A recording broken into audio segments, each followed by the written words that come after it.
sang step bacai dar ngaro jingkmen la pajo nga chisin habala i chicha men sim khu slai la pen kma pa ngaro ken balap yang ngami dadu men sim do nu dia do chi tình vang đến nora ching yết ai ba chi trái baro cerita o sentu kulap san rong sentu basan du ha pertei ba chi chnei kwarat ni chilang but phahi hola kwa xin ân jo em chilang hi chilang he kwarat nga e re ba me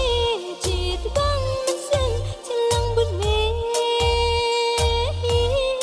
hola kwa te sap son e men sim nga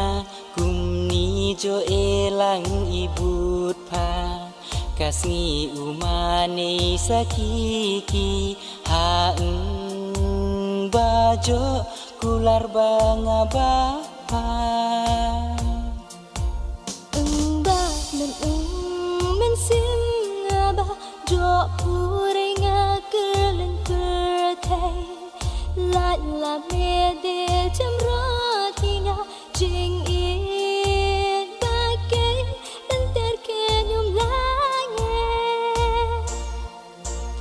o sentu kulap son rong sentu basan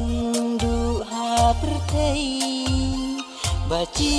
chnei kwarat hi chilang but phahi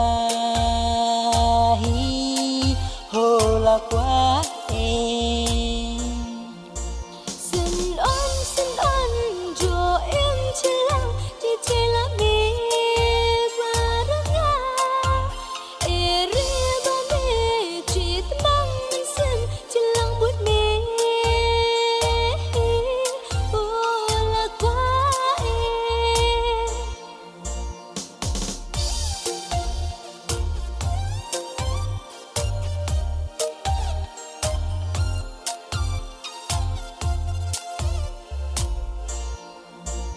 Ken bala bu bala nen cingkrung cong ala dei bapa jo duk iba jo snai iba jing I cong askem